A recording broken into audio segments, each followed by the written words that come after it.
1964 FCI act ప్రకారము food corporation of India 1965 జనవరి 14 నాడు ఏర్పడదు అధ్యక్ష. ఎందుకోసం క్లియర్గా దేశం మొత్తానికి కూడా చట్టం ఒకటే ఉండాలి. దేశంలో పండించిన రైతు తన పండించిన పంటకు గిట్టుబాటు ధర ఆ ప్రభుత్వాలు ఎంఎస్పీ ఇవ్వాలని చెప్పేసి 1965 నుంచి కూడా జరుగుతుంది అధ్యక్ష. దానికి అనుగుణంగా మన తెలంగాణ ప్రభుత్వం కూడా సివిల్ సప్లై డిపార్ట్మెంట్ ఏర్పాటు చేసుకొని ఇక్కడ పండించిన రైతుల పంటలు ప్రభుత్వం కొనాలి. మినిమం సపోర్ట్ ప్రైస్ కేంద్రం ఏదైతే ఎఫ్సిఐ నిర్ణయిస్తుందో ఆ మినిమం సపోర్ట్ ప్రైస్ ప్రకారం కొనాలనే ఉద్దేశంతో ఈరోజు మనం రాష్ట్రంలో ఉన్న ఏ ప్రభుత్వం అయినా కొండదు అధ్యక్ష. అధ్యక్ష ఒక్కసారి చూస్తే తెలంగాణ రాష్ట్రం ఏర్పడే 2014 అధ్యక్ష. తెలంగాణ రాష్ట్రం ఏర్పడక ముందు కూడా ఇక్కడ సివిల్ సప్లై డిపార్ట్మెంట్ కొనుగోలు చేశారు.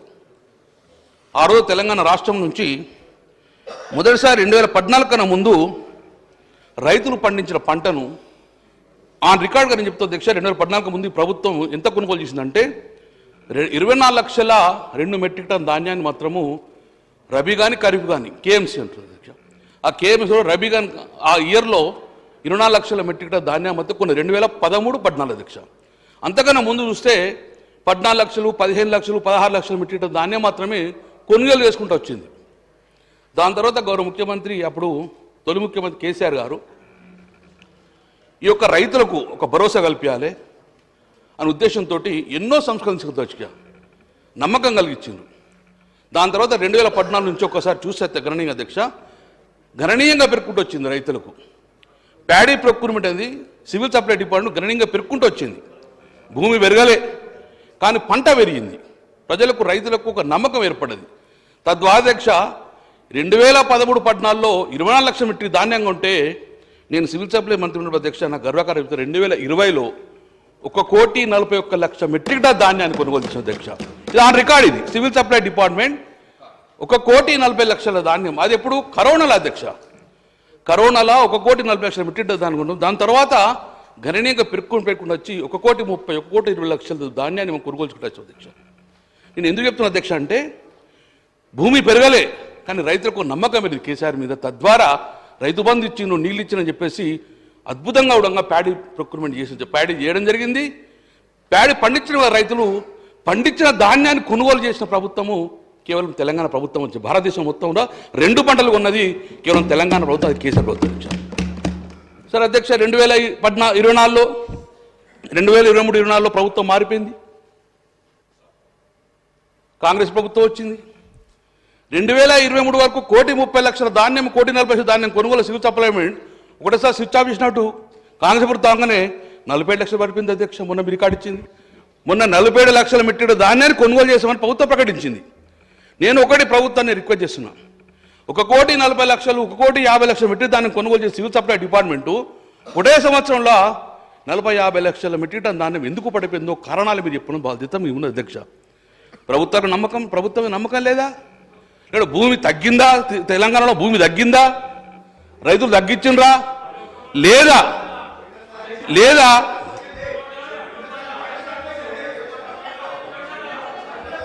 అధ్యక్ష నేను 4 సార్లు అధ్యక్ష మీరు నేను 2009 నుంచి 4 సార్లు కంటిన్యూ గెలుకుండా వచ్చింది అధ్యక్ష.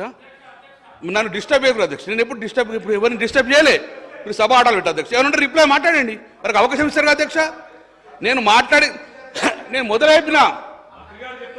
మాట్లాడినంతా మీరు సమాధానం చెప్పని అడుగుతున్నా. నేను చెప్పండి మీరు రిప్లైలో అధ్యక్ష.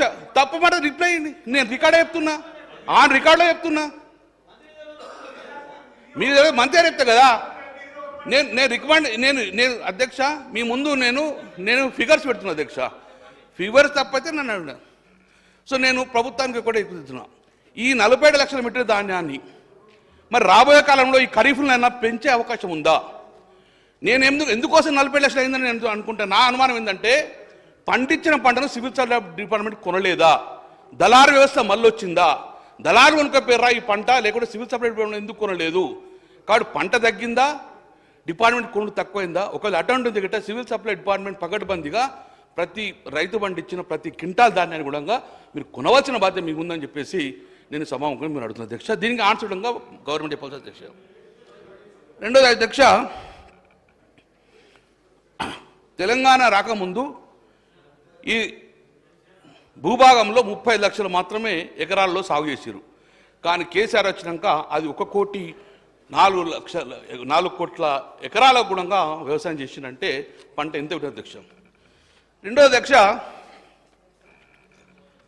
ఆ రోజు 2020 అధ్యక్ష, మరి పంట పెరుగుతుంది, రైస్ మిల్ మొత్తం ఇండస్ట్రీ పెరగలే, మిల్లింగ్ కెపాసిటీ పెరగలేదు తెలంగాణలో. కానీ ఫుడ్ కార్పొరేషన్ ఆఫ్ ఇండియాకు వడ్లు తీసుకోరు, కంపల్సరీ బియ్యం తీసుకోవాలి. మరి 80% బియ్యం చేయాలంటే అప్పటికే పేరుకుపోతుంది రైస్ మిల్లల్లో, తడిసిన ధాన్యం కొనాలి. ఎందుకంటే అధ్యక్ష, ఈ యొక్క వ్యవసాయాన్ని మనం ఎప్పుడంగా లాభాకల్పనకు చూడద్దు. జిఎస్టీ లాభం తీసుకోండి, కలెక్షన్ తీసుకోండి, రోడ్ ట్యాక్స్ తీసుకోండి, కానీ వ్యవసాయాన్ని మాత్రం మనము ఒక బాధ్యతగా చేయాలి. దాని మీద లాభాక్ష చూసుకోవద్దు, దాని ప్రాఫిట్ కోసం ఎక్స్పెక్ట్ చేయొద్దు. అందుకే అధ్యక్ష, పేరుకపోతుందంటే గౌరవ ముఖ్యమంత్రి కేసీఆర్ గారు, నేనే సివిల్ సప్లై మంత్రిగా, సార్ మరి వచ్చే పంట నువ్వు పెట్టుకోవాలంటే రైస్ మిల్లో స్పేస్ లేదు, స్పేస్ కావాలి, స్పేస్ వికెట్ కావాలి. మరి తడిచిన ధాన్యంగా ఉన్నాం మనం, తడిచిన ధాన్యాన్ని మిల్లింగ్ చేయాలంటే చేసే పరిస్థితి లేదు. కాబట్టి మీరు ఆ గోడౌన్ మొత్తం ఖాళీ చేయాలి, రైస్ మిల్ అంతా ఖాళీ చేయకపోతే వచ్చే ధాన్యం అంటే తీసుకునే పరిస్థితి లేదు రైస్ మిల్ అని చెప్తే ఓపెన్ యాక్షన్ పెడదామని చెప్పి ఆ రోజు గవర్నమెంట్ నిర్ణయం చేసుకున్నారు అధ్యక్ష. 2021 సంవత్సరంలో ప్రభుత్వం ఒక కమిటీ వేసుకొని ఓపెన్ యాక్షన్ పెట్టడం జరిగింది అధ్యక్ష. అప్పుడు గ్లోబల్ టెండర్ పిలిచాం. ఆల్మోస్ట్ 20-30 కంపెనీలు వచ్చినాయి గ్లోబల్ టెండర్. వచ్చినప్పుడు వాళ్ళు 1,800 రూపాయలు కోట్ చేసిన అధ్యక్ష. అప్పుడు ఉన్న గౌరవ ముఖ్యమంత్రి గారు, మనకు 2,500 నుంచి 2,600 కాస్ట్ అవుతుంది, 1800 మనం టెండర్ ఇచ్చే సమస్య లేదు అని టెండర్ క్యాన్సిల్ చేయడం జరిగింది అధ్యక్ష. తెలంగాణ ప్రభుత్వం లాస్ అయ్యే పరిస్థితి లేదు అంటే తెలంగాణ ప్రభుత్వం క్యాన్సిల్ చేసింది అధ్యక్ష. మళ్ళీ టెండర్ పిలిచాం, గ్లోబల్ టెండర్. 80% 2,500 రావాలి, మాకు లాస్ కావద్దని చెప్పేసి మళ్ళీ గ్లోబల్ టెండర్ మళ్ళీ పిలిచాం అధ్యక్ష. టెండర్లు బట్టే దాఖలు చేశారు. కానీ ఆ టెండర్ ఓపెన్ చేసే మూమెంట్లో తెలంగాణలో అప్పుడు ఎన్నికల కోడ్ వచ్చింది. అప్పుడున్న చాలామంది పెద్దలు బియ్యం అమ్ముతారా, అట్టెట్లు అమ్ముతారు, ఇదేం పద్ధతి అని చాలా అన్నారు. టెండర్ పిలిచినాం. టెండర్ ఓపెన్ చేసే సమయంలో వీళ్ళు పోయి ఎలక్షన్ కమిషన్కు కాంగ్రెస్ వాళ్ళు పోయి ఓపెన్ చేద్దంటే ఓపెన్ చేయలే. కొత్త గవర్నమెంట్ ఫామ్ అయింది అధ్యక్ష. కొత్త గవర్నమెంట్ ఫామ్ అయినాక అది ఓపెన్ చేస్తే ఎంత రేట్ వస్తున్నా బాగుండు, కానీ ఓపెన్ చేయకుండా దాన్ని ఈ ప్రభుత్వం రద్దుపరిచింది అధ్యక్ష. టెండర్ను ఎందుకు మతలబు అర్థం కాలే, రద్దు చేసిండ్రు. 25 లక్షల మెట్రిక్ టన్ దాన్ని మేము పిలిస్తే అప్పుడు సుమారు 1 కోటి మెట్రిక్ దాన్ని ఉండే, కానీ 25 లక్షల మెట్రిక్ టన్ ధాన్యం ఖాళీ అయితే మళ్ళీ ధాన్యం అవసరం అనుకున్నాం. కానీ ప్రభుత్వం వెనువెంటనే 30 లక్షల మెట్రిక్ టన్ ధాన్యం టెండర్ పిల్లడం జరిగింది అధ్యక్ష. 30 లక్షల మెట్రిక్ టన్ ధాన్యం టెండర్ చేసింది అధ్యక్ష. అధ్యక్ష, ఇక్కడ మాకున్న అనుమానాలు, ప్రజలకున్న అనుమానాలు మీకు చెప్పడం అధ్యక్ష. ఈ 30 లక్షల మెట్రిక్ టన్ ధాన్యం టెండర్ పిలిస్తే భారతదేశంలో 100,000 మంది వచ్చే అవకాశం ఉంది అధ్యక్ష. కానీ కొంతమందికే రావాలని చెప్పి టెండర్ కండిషన్లు పెట్టేసి తెలంగాణలో ఎవరు రాకుండా, ఎవరు తెలంగాణ పార్టిసిపేట్ చేయకుండా కేవలం 4 మాత్రమే పార్టిసిపేట్ అయిందని చెప్తే అధ్యక్ష. నేను మీ ద్వారా ప్రభుత్వం అడుగుతున్నా, ఈ 4 కాంట్రాక్టర్లు ఎవరు బహిర్గతం చేయండి. ఆ 4 కాంట్రాక్టర్లు ఎంత కోడి చేసిందంటే మాకున్న ప్రకారము 2,007 రూపాయలు పర్ క్వింటాలు కోడి చేశారు అధ్యక్ష. మీ ద్వారా సభ అందరికీ చెప్తున్నా, ఎందుకోసం టెండర్ పిలిచాం మనము, గోడౌన్లల్లా ఇక ఖాళీ చేయాలి, వెకేషన్ చేయాలి. కాబట్టి ఆ కాంట్రాక్టర్ అందులోకి వెళ్ళి మెటీరియల్ తీసుకెళ్ళి, ప్యాడీ తీసుకెళ్ళి వేరే దేశంలో ఎక్కడ అమ్ముకొని దాన్ని బియ్యం చేసుకో, కానీ మా గోడౌన్లో ఖాళీ కావాలని చెప్పేసి టెండర్ పిలిచాం అధ్యక్ష. They have to vacate the paddy తీసుకొని ఎక్కడ రైట్ చేసుకొని. కానీ అధ్యక్ష టెండర్ పిలిచిండ్రు, 4 కంపెనీలు వచ్చిండ్రు, 90 రోజుల లోపల వాళ్ళు ఖాళీ చేయాలి, గోడౌన్లను ఖాళీ చేయాలి, రైస్ మిల్లను ఖాళీ చేయాలి వచ్చే పంట కోసం. కానీ ఇప్పటి వరకు అధ్యక్ష ఆ కాంట్రాక్టర్ పోయి ప్యాడీ అడుగుతలేడు అధ్యక్ష, పైసలు ఇవ్వని అడుగుతున్నారు అధ్యక్ష. ఇది ఎక్కడ న్యాయం అధ్యక్ష? 35 లక్షల మెట్రిక్ టన్ ధాన్యం చేస్తే ఇంతవరకు ఖజానాకు 35 కిలోలు కూడా ఇంతవరకు ఆ ప్యాడీని అల్లెక్కలు తీయలేదు అధ్యక్ష. 35 కిలోలు కూడా రైస్ మిల్లెక్కలు ప్యాడీ అమ్మలే. కానీ మీరు ప్యాడీ ఇచ్చే అవసరం లేదు, 2007 కాదు 2,023 రూపాయలు ఇవ్వాలని చెప్పేసి ఇప్పుడు ఆ యొక్క రైస్ మిల్ ఇండస్ట్రీని బెదిరించే పరిస్థితికి వచ్చింది. 2023 కడుతుండ్రు, అది కూడా ఎంత ఇప్పటికీ 30 లక్షల్లో కేవలము 7 లక్షల మెట్రిక్ ధాన్యం మాత్రమే డబ్బులు కట్టిరు ప్యాడీ రీలగాలి. మరి ఇప్పటికే 90 రోజులైంది, మళ్ళీ ఖరీఫ్ పంట వచ్చే అవకాశం ఉంది. ఎప్పుడు ఈ ధాన్యం ఖాళీ అవుతుంది, ఎప్పుడు ఖజానాకు డబ్బులు వసూలు అవుతాయి, ఇంకెన్ని రోజులు వేడి చేయాల్సి వస్తుంది? దయచేసి నిన్నటిగా మనకు 90 రోజులు అయిపోయింది, మరి ఎక్స్టెన్షన్, మరి వచ్చే పంట ఎక్కడ పెట్టాలి? ఓటీపీలేని రైతులకు పేమెంట్ కాదు, ఆ కొనుగోలు కేంద్రం నుంచి పీపీసీ నుంచి డైరెక్ట్ రైస్ మిల్కి పోతే రైస్ మిల్ ఓటీపీ ఇస్తేనే పేమెంట్ జరుగుతుంది.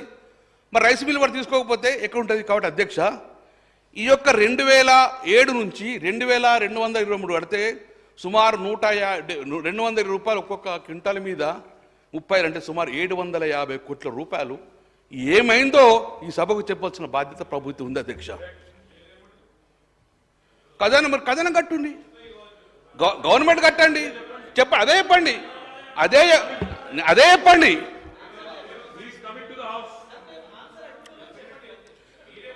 అధ్యక్ష, నేను ఆ రికార్డు చెప్తున్నా అధ్యక్ష. 30 లక్షల టెండరు 90 రోజుల ఇంతవరకు 8 లక్షల మెట్రిక్ టన్ ధాన్యానికి మాత్రమే డబ్బులు వసూలు చేసిండ్రు. కానీ గోదాములలో ఉన్న 30 లక్షలలో ఒక్క 30 కిలోలు కూడా ఖాళీ కాలేదు. 90 రోజులు మాత్రమే గడువు ఉండే. గడువు పెంచుతారా? మరి ఆ గోడలు ఖాళీ అవుతాయా? ఖాళీ కాకపోతే ఖరీఫ్ ధాన్యాన్ని మీరు ఎక్కడ పెడతారు? అది సమానం చెప్పాల్సిన బాధ్యత తెలుసు అధ్యక్ష. రెండో అధ్యక్ష, ప్రభుత్వం ప్రకటించింది పీడిఎస్ కానీ పీడిఎస్ కాకుండా కాలేజీల కోసం కానీ సన్నబియ్యం టెండర్ వెళ్దామని చెప్పిన అధ్యక్ష. ఈ యాక్షన్ పెట్టేటప్పటికి అప్పటికి మన దగ్గర 1,59,00,000 మెట్రిక్ 1,59,000 మెట్రిక్ టన్ సన్నబియ్యం మన దగ్గర ఉండే అధ్యక్ష రైస్ మిల్లల్లో.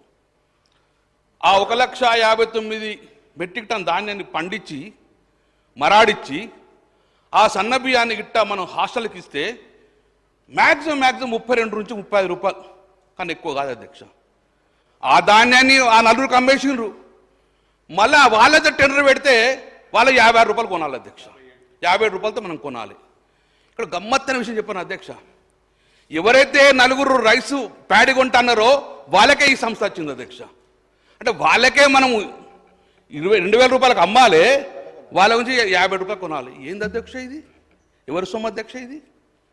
కాబట్టి దీన్ని ప్రభుత్వం క్లియర్గా సభకు చెప్పాల్సిన బాధ్యత అధ్యక్ష. ఈ టెండర్లో అయిన గోల్మాలు, తర్వాత సన్నబియ్యం సంబంధించింది. మరి ప్రభుత్వం పట్టించిన సన్నబియ్యం క్యాన్సిల్ చేస్తున్నారు. మరి ఇంతవరకు ఆర్డర్ రాలే. సన్నబియ్యాన్ని క్యాన్సిల్ చేస్తుండ్రా? సన్నబియ్యం కంటిన్యూ అవుతుందా? కంటిన్యూ అయితే ఎంత రేటుతో కంటిన్యూ చేస్తారు? దాని ద్వారా ఎంత లాస్ అవుతుంది ప్రభుత్వానికి చెప్పాల్సిన బాధ్యత. క్యాన్సిల్ చేసినా చెప్పారు, ఇంతవరకు ఇక్కడ డాక్యుమెంట్ ఎవిడెన్స్ బయట వాళ్ళలేదు. క్యాన్సిల్ చేసిందా లేదా? మరి రాబోయే కాలంలో ఈ కాలేజీలకు సన్నబియ్యం ఎట్లిస్తారు? నేనేమంటున్నా, మన దగ్గర ఉన్న సన్నబియ్యం 1,49,00,000 మెట్రిక్ టన్ ధాన్యాన్ని మనమే మరాడిస్తే బియ్యం పట్టిస్తే కొనవసరం లేదు. కానీ మనం ఆ కంపెనీలకు నలుగురు కంపెనీలకు ఇచ్చేసి వాళ్ళని మళ్ళీ ఉంటామంటే ఇది ఎక్కడ అధ్యక్ష? దీని సమగ్ర విచారణ జరగాలి. నేను ఏదో ఆరోపణ చేస్తలేను, నిజంగా ప్రభుత్వం దీని మీద చాలామంది మాట్లాడారు. కాబట్టి దీని ఒక సభా సంఘం వెయ్యండి, తెలుసండి, ఎంక్వైరీ చేయండి. ఇది ప్రజల సొమ్ము.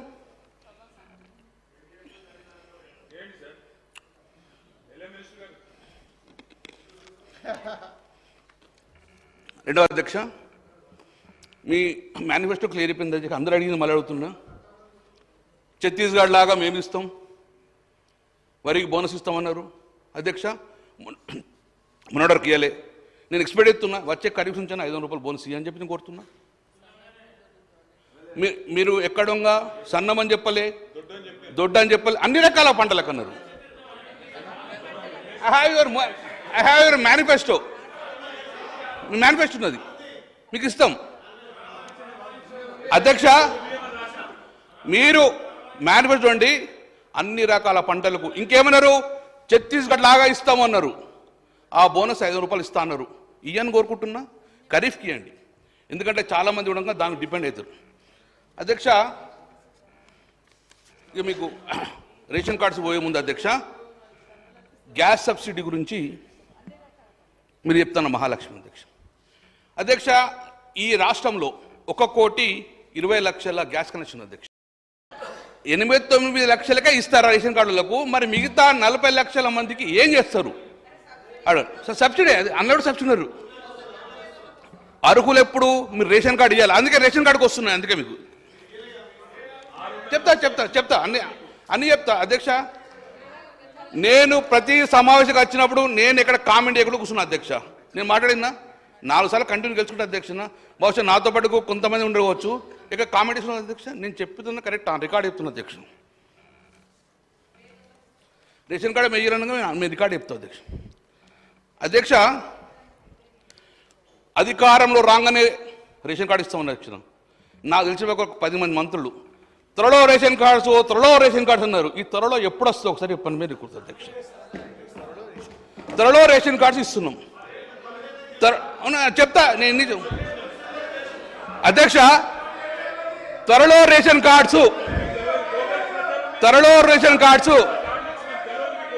నేను విమర్శిస్తా అధ్యక్ష. నేను విమర్శిస్తలేను. రేషన్ కార్డుకు ముడిపాటు ఉన్నది కాబట్టి మీరు రేషన్ కార్డ్స్ ఎప్పుడైతే ఒక కట్ ఆఫ్ డేట్ చెప్పండి. ఈ సభ ద్వారా ప్రజలకు చెప్తున్నాను. రేషన్ కార్డు ఎప్పుడు ఇస్తారు? నేను విమర్శిస్తలేను. దాంతో ఎన్ని లింక్ పెట్టినా చెప్తా అధ్యక్ష. రేషన్ కార్డు ఎందుకు అవసరం అంటే ఆ రేషన్ కార్డుతోనే మహాలక్ష్మి అని లింక్ పెట్టింది కాబట్టి రేషన్ కార్డు త్వరలో ఇస్తాను. 8 నెలలు దాటింది. మీ ద్వారా నేను గౌరవ మంత్రి గారిని అడుగుతున్నాను, రేషన్ కార్డ్స్ ఎప్పటిలోగా ఇస్తారు అని చెప్పేసి మీ ద్వారా సూటి కడుతున్నా అధ్యక్ష. అధ్యక్ష మీరు గ్రామాలలో ప్రజాపాలన దరఖాస్తులు తీసుకున్నారు. అప్పుడు రేషన్ కార్డుకు ప్రత్యేక కాలం మేము పెట్టలే. నాలంటలో అడిగింది ఎందుకు ప్రత్యేక కాలం పెట్టాలంటే తెల్ల పేపర్ రాసి ఇవ్వన్నారు అధ్యక్ష. తెల్ల పేపర్ రేషన్ కార్డు ఉంది అధ్యక్ష. ఈ రాష్ట్రంలో తెల్ల పేపర్ రాసి ఇచ్చిన అప్లికేషన్ ఎక్కడ ఉన్నాయా అధ్యక్ష?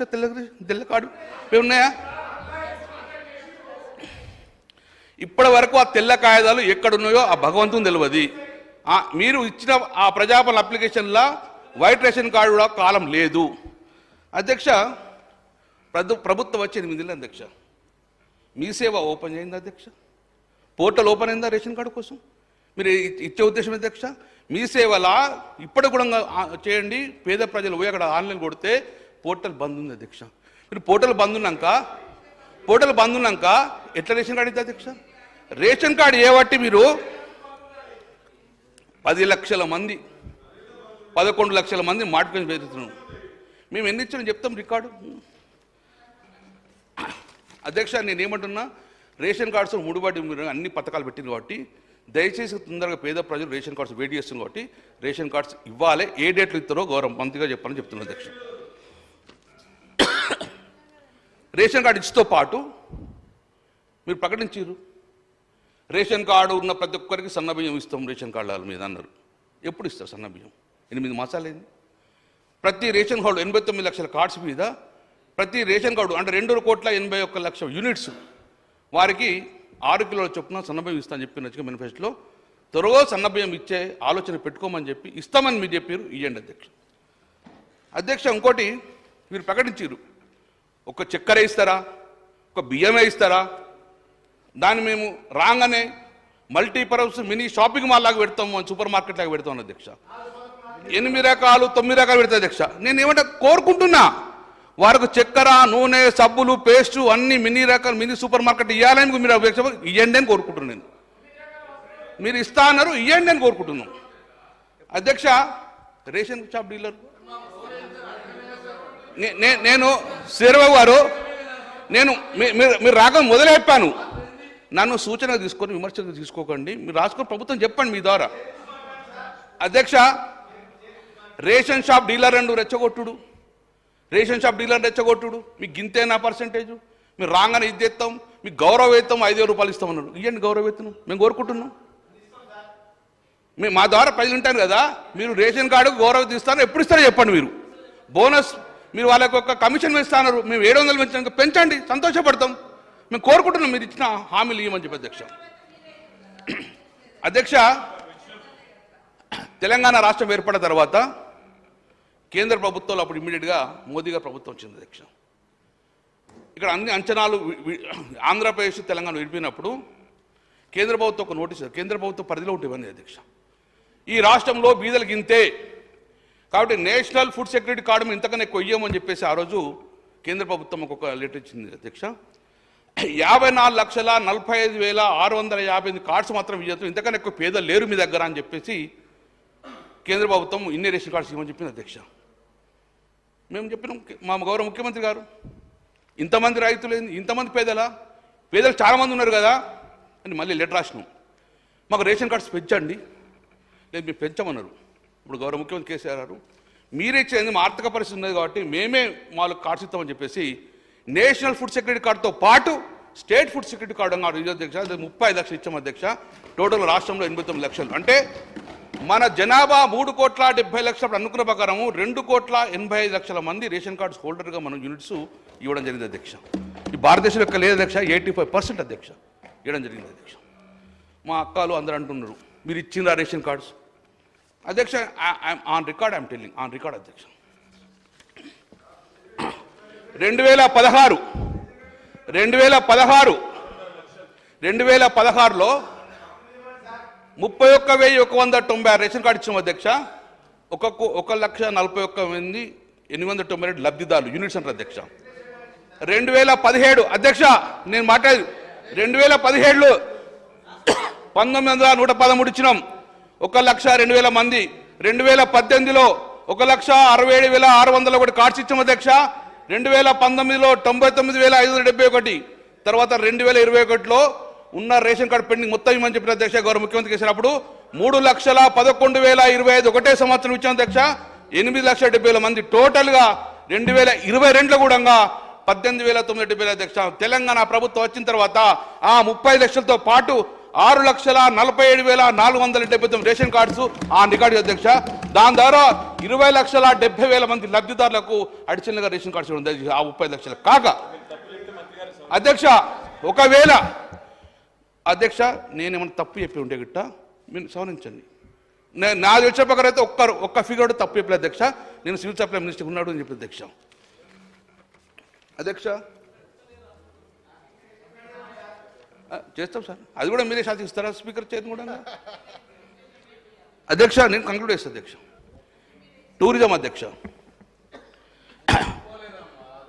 ఆ రోజు తెలంగాణ రాష్ట్రం వచ్చిన తర్వాత అధ్యక్ష ఒక్క నిమిషం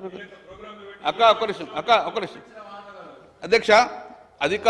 తెలంగాణ రాష్ట్రం వచ్చిన తర్వాత అధికారం ఎట్లా వికేంద్రీకరణ జరుగుతుందో, హైదరాబాద్కి అభివృద్ధి కాకూడదు, రెండో సిటీలు మూడో సిటీలు అభివృద్ధి కావాలని చెప్పి గౌరవ ముఖ్యమంత్రి ఆలోచన ప్రకారం ఆ రోజు మమ్మల్ని ఒక బృందాన్ని హైదరాబాద్తో పాటు మిగతా జిల్లాలో డెవలప్ కావాలని చెప్పేసి అహ్మదాబాద్ వెళ్ళిన అధ్యక్ష.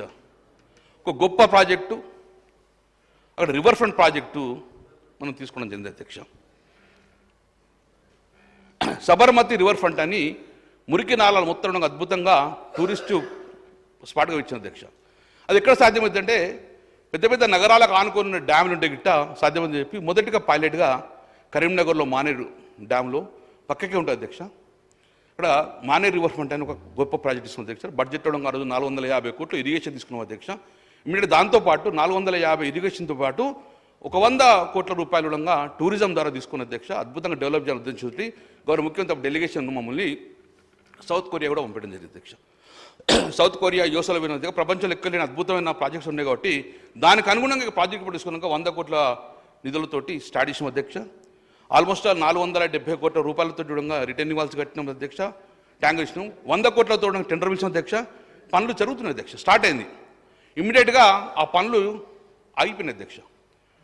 ఆ 100 కోట్ల రూపాయల పనులు ఇమ్మీడియట్గా ఆగిపోయినాయి. స్విచ్ ఆఫ్ చేసినట్టు తెలంగాణ ప్రభుత్వం పోయి మళ్ళీ కాంగ్రెస్ ప్రభుత్వం రాగానే స్విచ్ ఆఫ్ చేసింది. నేను ఒక రిక్వెస్ట్ చేస్తున్నాను టూరిజం మంత్రి గారికి, ఆ 100 కోట్లు ఏ ప్రభుత్వం టెండర్ పిలిచినాం కాబట్టి దాన్ని ఇమ్మీడియట్గా కంటిన్యూ చేసి కంప్లీట్ చేయండి 100 కోట్ల పన్ను. ఎందుకోసం అంటే వృధా కాకూడదు నిధులు. ఒకసారి కంప్లీట్ చేస్తే it's asset for the Telangana government. కరీంనగర్కు అసెట్ కాదు, తెలంగాణ గవర్నమెంట్కి అసెట్. దాంతోపాటు దాన్ని కంటిన్యూ చేయాలంటే మినిమం ఇట్ విల్ టేక్ మరో 100 కోట్లు కావాలి. కానీ మా గౌరవ ముఖ్యమంత్రి రిక్వెస్ట్ చేస్తున్నా, మూసీ ఎంత ప్రాముఖ్యత ఇస్తారో స్టార్ట్ కానీ మూసీకి అంత పెడతా అంటారు, హ్యాపీ చేసుకోర్రి. కానీ స్టార్ట్ అయ్యి మధ్యలో ఉన్న మానేరు రివర్ ఫ్రంట్ కూడా కంప్లీట్ చేయాలని రిక్వెస్ట్ చేస్తున్నా. దానికి ఇప్పటికే మా మంత్రి గారి దాంట్లో అనంగనంగా ఒక 5 కోట్లు పెట్టిన అధ్యక్ష. 5 కోట్లు సరిపోవు. దయచేసి మీరు ఒక 100 కోట్లు ఇచ్చేసి ఆ ప్రాజెక్ట్ మొత్తాన్ని కంప్లీట్ చేయాలి. చంద్రబాబు గారు ఉమ్మడి తెలంగాణ సంబంధించి ఇష్యూ కాబట్టి దయచేసి మీరు చొరవ తీసుకోవాలని చెప్పేసి దాంట్లో కంప్లీట్ చేయాలని చెప్పి నేను కోరుకున్న అధ్యక్ష. దాంతోపాటు హరిత రెస్టారెంట్ అద్భుతంగా స్టార్ట్ చేసిన అధ్యక్ష. గత 3-4 నెలల నుంచి ఆగిపోయింది నిధులు లేక అని చెప్పారు. కంప్లీట్ అయ్యింది, అది 80% కంప్లీట్ అయింది. కరీంనగర్లో హరిత రెస్టారెంట్ ఉండగా గెస్ట్ ఉండగా తొందరగా కంప్లీట్ అయ్యని చెప్పి నేను మనస్ఫూర్తిగా కోరుకున్నాను అధ్యక్ష. అధ్యక్ష లాస్ట్ ఒకటి నిమిషం ఇరిగేషన్ సంబంధించి లాస్ట్ ఒక 2 minutes అధ్యక్ష.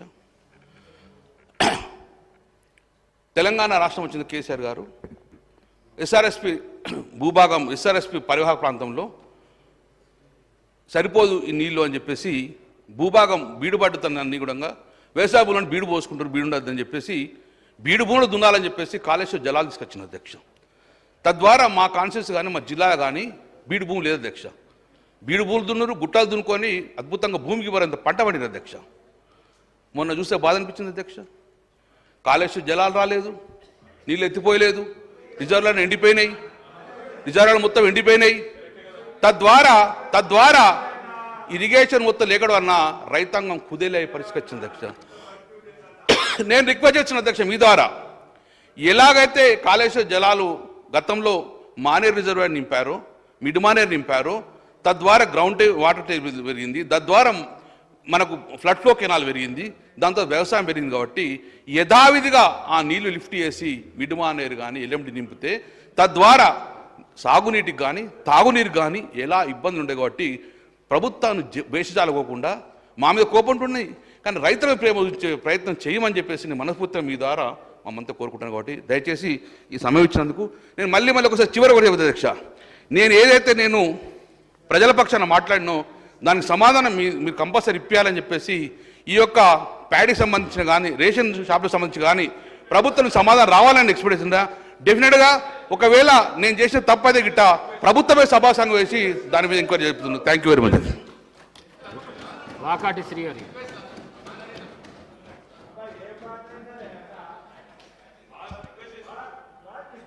అధ్యక్ష